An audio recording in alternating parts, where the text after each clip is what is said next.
Here we go. Welcome to Fuel for Moms, to every mom out there. We like to say it's fuel for moms to drive your life because we know that moms need fuel and sometimes they don't get it from anybody anywhere. And so that's what we're trying to provide with what we do here at Fuel for Moms. I always try to get the very best interviews and the very best topics that address where you're at as a mom, or maybe if you're considering being a mom. And that's kind of where we're going today. We have a huge, big, dramatic, earth-changing topic to talk about today, and that is why we're at a record when it comes to women not having children.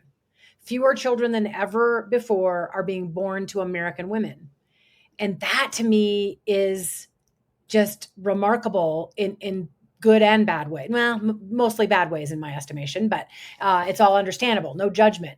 It's a baby bust. We just have stopped having babies, and I want to figure out why, and I want to encourage women that are afraid, women that are struggling with infertility, women that are fearful of the economy and the culture and the earth, what's going on with wars and rumors of wars and climate, et cetera. And I also want to speak to the women that are further on down the path, and they are mothers or they are grandmothers, and they've chosen this path. And we want to speak life into that. We want to speak hope into that. Our guest today is willing to address the pain and the fear and the trepidation that women feel about becoming moms or being moms right now. But also she wants to speak hope and life and encouragement. She's a mother of four, so she gets it. She's had great experience. And yesterday I had her proper bio, so I'm hoping that I can get it right today, Dale. She is a life and leadership coach. She is very popular keynote speaker. She's on the Forbes what, Dale? Why don't you interject and tell me what you're on? Member of Forbes Coaches Council. A member of Forbes Coaches Council. And she writes for Forbes Online, really, really good stuff. I read her stuff almost every week. Just fabulous tips. She's got a reset tip for women feeling overwhelmed, for mothers feeling overwhelmed. She has all kinds of things to speak into that woe and that fear that women are having when it comes to motherhood these days, either whether or not to have babies, or they've already got babies, or they've got full grown children like me. And I sometimes have woe and fear, and I can describe some of that today as well. So, I'm going to shout out some statistics, and then we're going to get to Dale. Dale also, by the way, and that's why she knows kind of what she speaks. She's an expert on mothering personalities. She's a personality. She's trained in personality types. She's written a book called What's Your Mom Type? She understands the different attitudes, feelings, and character traits that women bring into mothering, and she can address the particular, fears and worries that a woman may have when it comes to their own motherhood. And I just love that about her because she's so well trained in these things, and she's studied moms from A to Z. And really understands how to speak to women in the midst of motherhood or considering motherhood. So we're going to address that today. Look, I just think a huge thing is going on in our culture. And because Channel Mom ministers to moms and reminds moms of how hugely important they are, that they're the greatest influencers, that they are literally assigned by God to raise his children, and that we impact the culture by the way in which we raise our babies, I thought, well, if fewer and fewer women are having babies, if literally in 2023 we hit a record low of women having children, I thought, well, then we need to talk about this. We need to address what's going on, that this is happening in our culture, that women don't want to have kids, or they can't have kids, or they're afraid to have kids. So I want to talk about it. All right. So as I said, a record low in 2023 of American women having children. I read one report that claimed that the decline is not primarily due to a decreased desire for children. It's actually young adults reporting that they want to delay because they're worried about things like the economy, the rising cost of having a family, including childcare, changing societal values. And I kind of want to know what that means. And they want to delay or forgo parenthood altogether because of their worries about the earth, things like wars and climate change. And those are the kinds of things that they cite. I also did a little bit more research, did a little bit of a deeper dive. Depending on what research you read, we hear that about 20% of 18 to 34-year-olds say that they do not want kids at all. That's like a fifth of young adults don't want children. A whopping 30%, or basically almost a third of that same age group, say they are not sure they want kids. Meaning they're not sure. It's not that they don't want them at all. It's that they're not sure. That's about a third. And there's one other report I wanted to give you as well. The average number of kids that a woman has dropped in half since the 1950s. And recently, the US Surgeon General issued a warning about the mental health and well being of current parents, citing surveys that show that a third, 33% of parents say they are under high levels of stress related to their parenting, because that's a much higher rate of stress compared to non-parents. So I think, oh my goodness, this is some kind of epidemic going on with parenthood and mothering. And I think, yeah, we need to talk about it. So Dale Wilshire Rakes, welcome to Fuel for Moms. I know you have all the answers today. That's very optimistic of you. Thank you. You and I have a little different perspective on this. I think I'm tempted to jump to, like, what's wrong with our culture? We're not lifting up the glory of motherhood, and that it's okay to have to sacrifice and give your all. And it's not always me, and selfie sticks. It's sometimes like give your best for somebody else, meaning be a mom and give your all to your kids. And so I get maybe even almost a little bit judgy of people that don't want to have kids, but then you would reel me back in and say, hold on, I understand the worry, the pain, the woe, the fear. So why don't we dive into that first? Because I know that you have said, I understand the overwhelm. You had 4 babies, and at one point you were a single mom. So Yes. why don't you launch into some of the things you can identify in the current culture that you also identify with why women are afraid or not having babies? Well, again, we said there's a ton of answers for that, right? I do think there's a lot of fear, and certain personality types fear more. They feel like they would be bringing a child into a worse environment rather than those who are naturally more optimistic, thinking, that a child might help change or bring life, all those things. I have a personality type that is somewhat task and serious, and then somewhat relational. So that part of me, gosh, really wanted to grow and develop people. I had always wanted to be a mom, and I had no sisters, and there were deeper needs in my life that I thought, gosh, I would love to have a family that is my own. I wanted that kind of connection. But I do think there are significant issues that I have seen. I think of, the economic issues that women face, and women in particular still bear the lion's share of home and child rearing. And so I think this is a bigger conversation around what we're expecting from ourselves and our partners. And do we have a lot of limiting beliefs? I mostly work with women professionals, women leaders who still believe that, they should do most of the work, and they do not know how to advocate for themselves or expect more. And so they burn themselves out, and they create resentment. That's not to excuse or minimize what their partners are doing, but I think we need to work on what is okay for women. And is it okay to be a mom who doesn't kill yourself to be a mom, that asks for help? I mean, we've got a lot of beliefs around how that seems like weakness. So there are issues that we can work on to expand our abilities to be able to help our mothering as we go, because that was a huge part. Part of my personality is that asking for help is, it seems like, then something's wrong with me. I should be able to pull this off. I was taught it takes a village is a cop out for lazy, irresponsible people. So I pulled that load of my 4 kiddos pretty much on my own. But that doesn't model for your children. Your children will not necessarily do what you say, they do what you do. And so to me, motherhood always calls us to a higher place so that we can tap into what is the best kind of behavior, and the best way to steward our gifts, and to show them, if I can take care of myself, if I can steward myself while I'm taking care of you, you might do the same. So I think we've still got a lot of different thoughts around motherhood, and what makes a good mom, or what a good woman, or what a good female whatever would do. We need to work on that. We're going to talk a little bit about that and limiting beliefs. And I just want to say, and I'm going to stereotype here, and Dale, you can slap me at least over the airwaves if you want to, but you had a house with 4 girls. which Yeah. to me is a lot of drama, a lot of estrogen, a lot of emotions. And that is a lot to contend with. You say that they're watching what you do more than what you say. Yeah. So my question is, do you think older moms my age, have maybe done things to make younger women think this is too much, this is too hard, this is too taxing, this is too hard on a person? And Lord knows my kids have seen me melt down and feel bad, um, and around my mothering.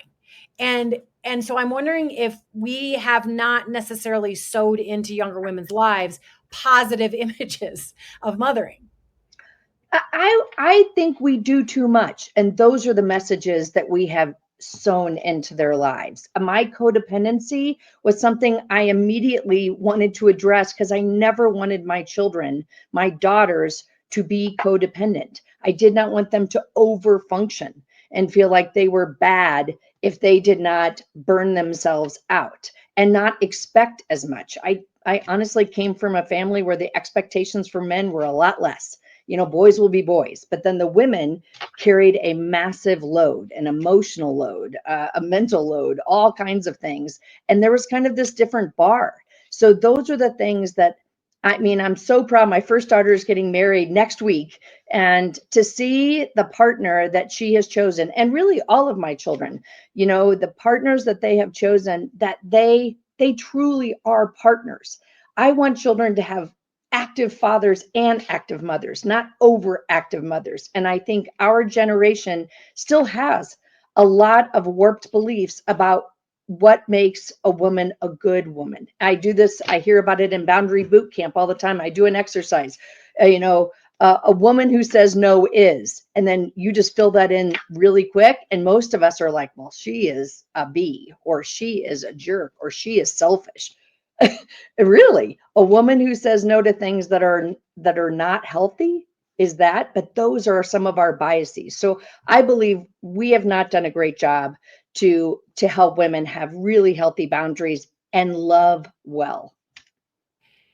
Yeah, I recorded a TikTok video the other day of me cooking and cleaning and just all these little activities I was doing. And the title, which I haven't even posted it yet, was essentially, "Do you ever feel like you're the only one doing all the work and everybody else is out having fun and relaxing?" Because I know a lot of women are going to identify with that, and I was feeling that way as I did it. So I do think that you're probably right, that women, well, I know you're right, that women have the lion's share of the child rearing and the work at home. But there's a little part of me that gets my hackles up and says, well, aren't women more likely to be the more nurturing, or sort of the more generous of spirit and compassion and hugging and healing, all those things, right? So I want you to consider that. But then I also think, but is our culture a little bit to blame too, in saying to women, you shouldn't have to, how do I you shouldn't have to sacrifice too much. So to me, there are two sides to this. You're right. There are women that are having to do more than they should have to do in a household. And certainly we need fathers to step in more. That's absolutely true. But then I'm like, okay, but is the culture giving messages to women that says you shouldn't have to give too much, you shouldn't have to sacrifice too much, you should make it more about you, especially in the selfie age? Because I certainly have walked into speaking venues that are, for moms and about moms, and I love moms and I am there for the moms. But I am sometimes alarmed at how much the number of women that come up to me has increased, that say, but I can't even pee by myself, I can't even go get a cup of coffee without a kid tugging at my shirt, I can't even talk on the phone, I can't just do an errand for me, I can never have a day just for myself. And I have sympathy for that. But I also, as a Christian, as somebody who dives into God and into his word all the time, I think, yeah, but what about the value of sacrifice? And what about the value of putting your others before yourself? And what about the thought of seasons? That, yeah, this is a season where sometimes you can't go pee by yourself, and you can't go to Starbucks by yourself, and you can't have a phone call without a child interrupting you. Okay, whatever. It's not so bad. So how do we balance those two things of saying, well, I shouldn't have to, and what about me? and also saying, yeah, well, you're being asked to do too much. Like, how do we balance that, Dale? That's really big. I mean, because I think of, to your first point, there are relational personality types and there are task-based personality types. Now, women historically are more emotional. We have bigger parts of that in our brain. We are more nurturing. We have more oxytocin and our, progesterone and our estrogen. So we do that.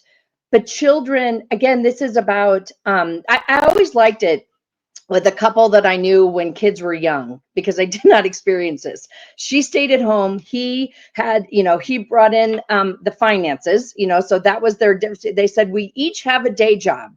But then when he got home at night, we share the night job, that we are both actively involved. I'm like, thank How you. revolutionary. Yeah. That's not revolutionary in my like that. That's what we're talking about. How are we partnering?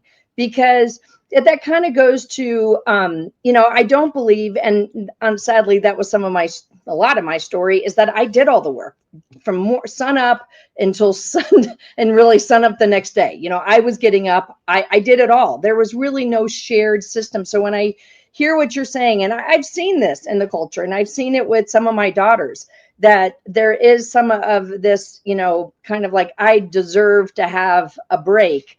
I think deserve is not a great word. It's because it really gets in the way of feeling grateful when you do have a break. I do not like deserve.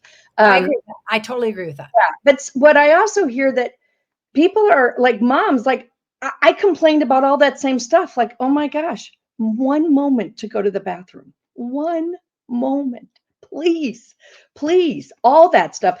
And to have someone actually have empathy to say, that sounds really hard.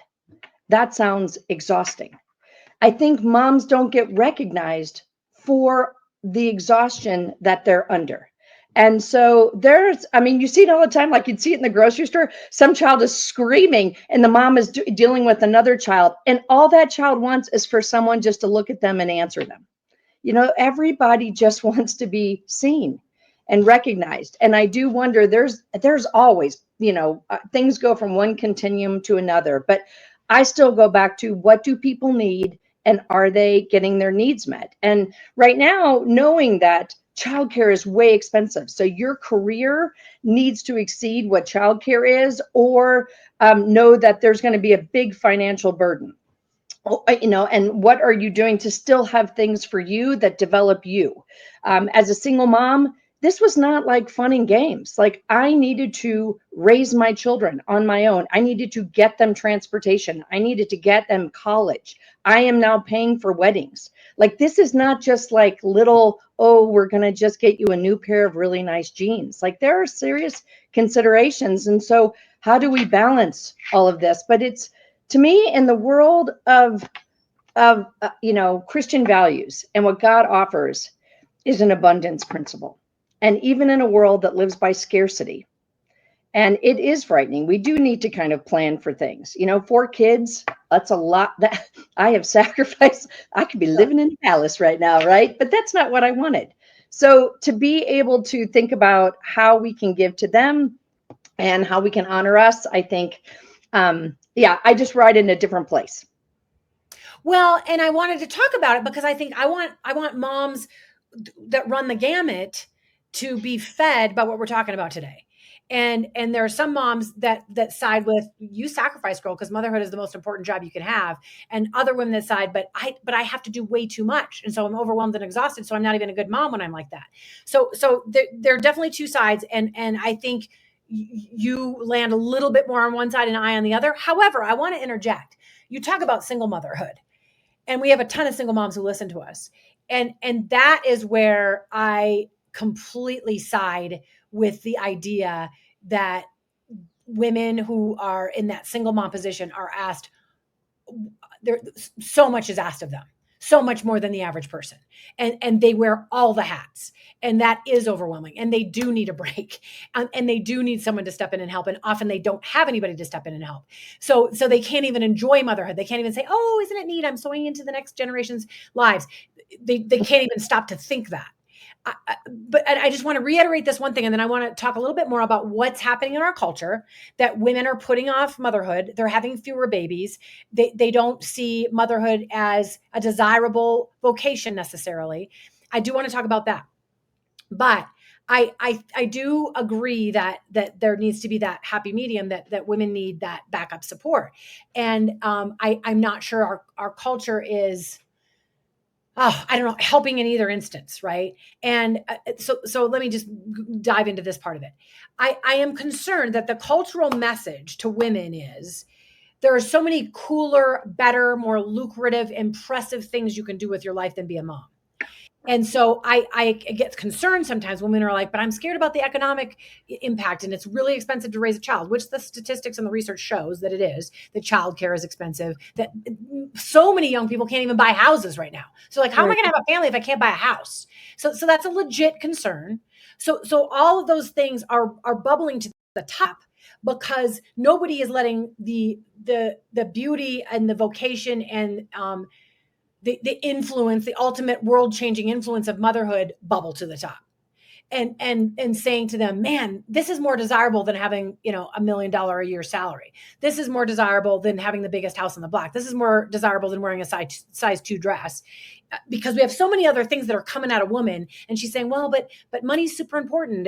And my physical looks are super important. You know what I'm saying? So I think the culture has done a little bit of damage to the vocation of motherhood by not saying it is a desirable job. Even with the sacrifice, you are called to raise the next generation. You're going to change our world if you do it well. If you raise children that do amazing things in the world and that are kind and that are giving and that are generous and that have concern for others. Do you understand the point I'm trying to make, Dale?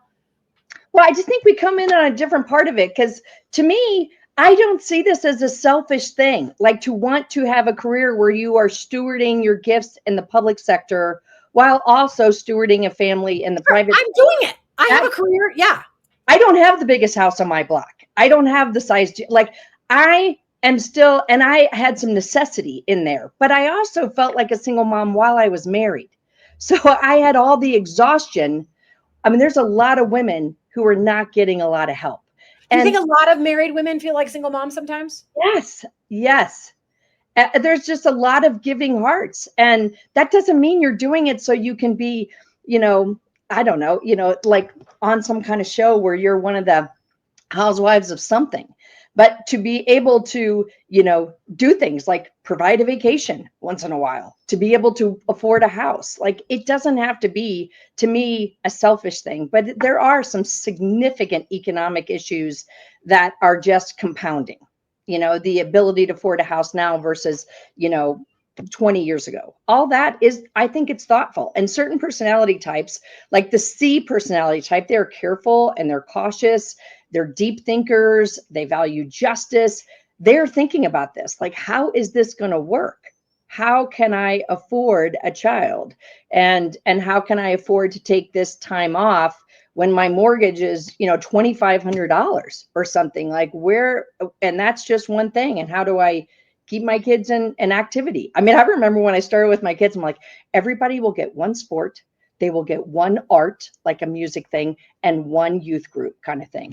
And then as it went on, I'm like, oh my gosh, some of those have like 3 days a week. And now I have multiple people. Like, everybody gets one thing. That's all I can handle. I Because otherwise, can't. it's thousands of dollars too. Thousands of dollars. That was Yeah. not like we are going to the Olympics. I'm like, nobody's going to the Olympics. We don't have time for that. We are just trying to like develop you as people. And the thing too, Jenny, I guess I think, again, my life got broken. So I live in a very different place. And I feel like I loved motherhood when my kids were in my house. They're all out. I loved it. But, and my goal was to raise responsible, wonderful, loving people. I got loved in the process. It changed me. It changed me for the better. Yeah. But I can't make their behavior now the reason I did it, because some of them are still figuring their lives out. I So totally. that's not to say, because that's what I felt when my kids were little. Like my kids were my only report card, because it was either my husband or my children who spoke to my value. And that's why I was like, I think I have value beyond that. I know God sees my value, but I don't know that the culture has changed that much in valuing a hidden and invisible job. We have to value that. For sure. What am I? I always forget my letter. Am I an I? You're an I with the D minor. Yeah. So you're inspirational and influential and interested in people. For sure. So here's the thing. Once I became a mom, and I didn't, and by the way, I was in that group. I was like, I don't want to be a mom. I want to build my career, and I want to be, because I was on television, I want to be famous on TV, and I want to be bringing everybody the news and telling them about what's going on in the world. And it was frankly all about me, but also about a career. And I didn't even know I wanted babies. And then God put that in my heart. And then he said, no, by the way, not only do you want babies, but you're going to also want to sow, babyhood into other women's lives. You're going to want to just cheer them on and tell them how marvelous being a mom is. But I didn't get that till I was 35 years old. I had a baby at the end of being in my 35th year. But anyway, I was 34. And then I had another baby when I was almost 39. So what I just want to say is the personality type that I am is that I want to say, oh, but more people, everybody, hey, more people. This is the most important thing you can do. Bring in more people. We all love each other well. We can have a great big happy planet if you're just a good mommy.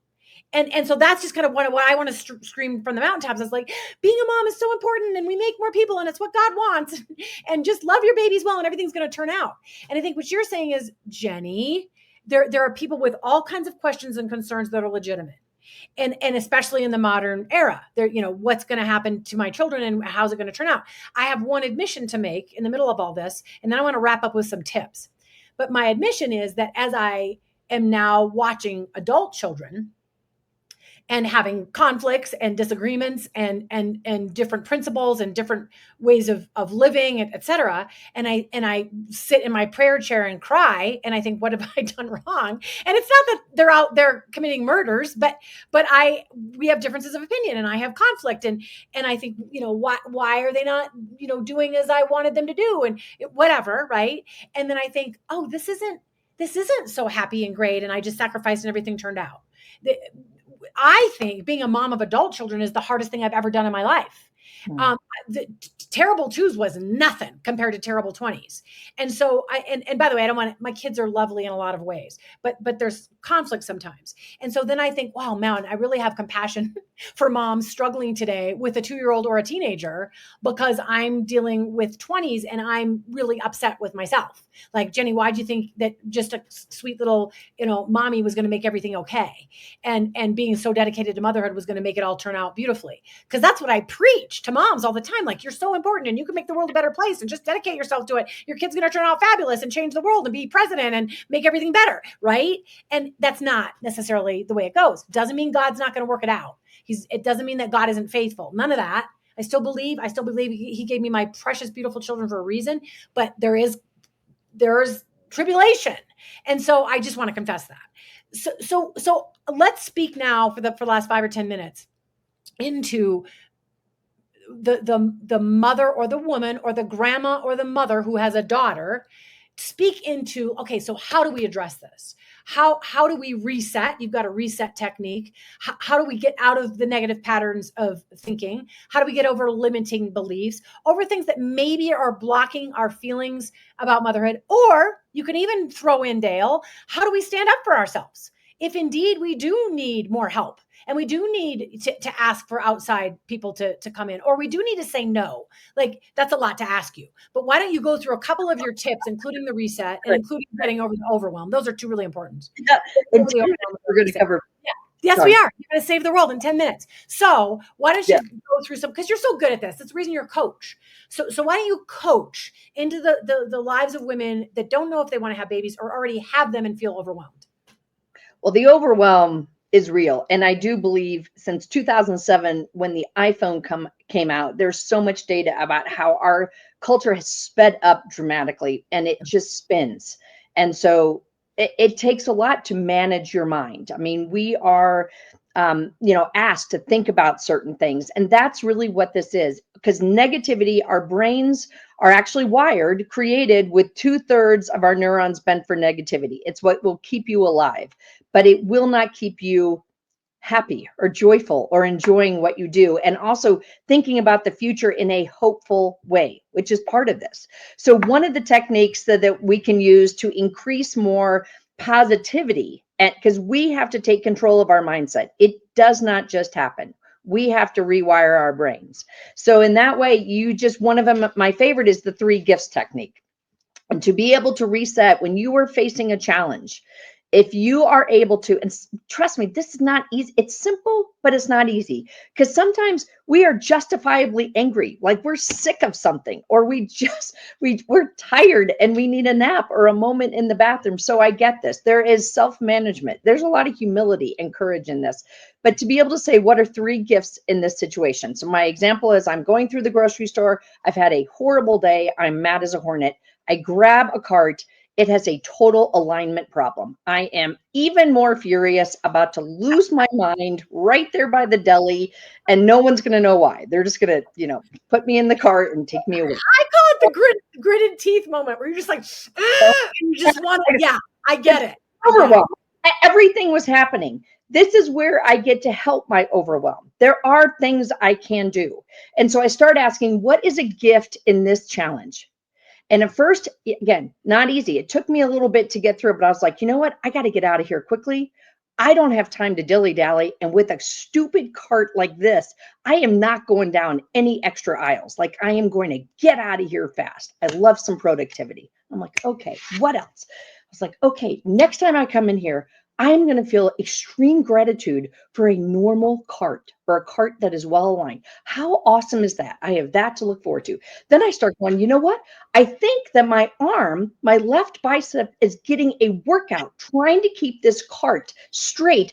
I think I'm burning calories. I could be losing weight in the grocery store. Best day of my life. So Girl. Yeah. yes, at the end, the weight felt lighter, because we carry too much weight. And a lot of that is emotional and cognitive. I was like, you know what? It will be okay. It's kind of settling and calming. These are all things that we need to do for our nervous system. Literally naming an emotion. If you are feeling like, oh my gosh, and just see, I use a little feelings wheel. And if you can go, because multiple choice is easier than fill in the blank. So if you can look at something and go, what am I feeling right now? It literally calms your nervous system. So circumstances haven't changed, but we are building more resilience, more joy in these circumstances. We're building strength. Just by naming the emotion, just by saying, I'm Just feeling by unhappy. isn't that crazy? But you think about it, Adam named the animals. As parents, we name our children. It's something that has to do with getting authority over it. So by naming it, and you can do this for your children when they are losing their minds. And I used to have little placemats for my kids with feeling faces. And I like, because nobody's teaching them this stuff. I'm like, okay, what are we feeling tonight? You give them an emotional vocabulary so they can learn to manage themselves. Teach emotional intelligence. This all will allow you to be able to handle the things that life throws at you. And how did dinner go when everybody had an angry face on their placemat? Oh, that was really fun, because not everybody did. I mean, they're all on the placemat. They're just picking it. They're like, I feel this. It's give them more than mad sat. Everybody kind of had a really fun time with it, trying to figure out what they felt. There were some really goofy faces. So there's ways to help us become, I think, kind of like masters of ourselves. We are encouraged to have self-control. Self-control is not easy, but it's what allows us to do hard things. And it's one of the things I taught my kids. You can do hard things. Some days it feels harder than others. And that way it feels lighter. It's like, wow, I can handle this. I like this. And to me, this is how we start to tap our potential. This is because we are not afraid. We are moving into and through things. So simple little strategies that work. Yeah, and let's end on one thing. And by the way, that was a word for the precious women that are trying to decide whether or not to have children. And I always view it as like, because I'm a fan of women, and I think, oh, you have so much to give. And I'm a fan of kids, and I think, look at the little fruit you're going to grow up. Imperfect fruit, few bruises, few little flaws, but look at what you're going to add to the world. And so you just said, if you can learn that you can do hard things, that's for any women out there trying to consider yay or nay. Doesn't mean everybody's meant to be a mom, but for any woman out there trying to say yay or nay, well, I can do it even if it's hard. because I know I want to raise up a little human. So I want to speak that into someone's life. Last thing, you sent this out in one of your fabulous emails recently, and people can sign up for your emails. We'll let people know how to contact you at the end. But and that was that kind of three-step reset. Do you know what I'm talking about? I thought it was the 3 gifts. I'm not sure what the reset was. I'll have to look at my emails. It was a 3-step reset, and because I had name it to tame it. The 3 gifts technique. Jenny, I'm not sure. It was the 3-step reset. Oh, this was challenge your inner critic. That's what that was. Yes. Which again, this is part of, we all have limiting beliefs. And so know that they're there. There are things that you think that keep you safe, but they keep you small. Small. Oh, I love that. Say that one more time. Your thoughts that keep you safe, they keep you small. And they think that you can't, this again, I'm all about people's potential. So I want people tapping this. So to be able to name a limiting belief that you carry, like that's too hard. I'm too old. This will never work. I'm not enough. I mean, I'm not enough is the number one human limiting belief. We all have some version of that. So to be able to name it pulls it out of the shadows. So now you can do something about it. Awareness, I find, is about 70% of changing how you think. Yes. But again, it will not change on its own. So pull it out. Then you can kind of look at it like, where did that come from? Does that sound familiar? Is that your 2nd grade teacher? Is that your snarky grandma? You know, it doesn't matter, but this starts to identify it as something different than you, you know, and then you have to ask, is it helpful? That's the number one thing. Because people are like, well, it's kind of true. Yeah, but it's not universally true. You know, I'm not smart enough. Like, I don't know everything, but is that helpful for me to say, but I can learn and I am learning. So then you want to reframe into a new statement. What statement could be more helpful? And remember, these are habits of thought. It takes 3 rounds of 21 days. So put it somewhere where you can, like on your screensaver on your phone, on your mirror in the bathroom. How can you feed yourself a more helpful, truthful thought so that you can start to move forward? You can encourage others. You can do all that you are meant to do.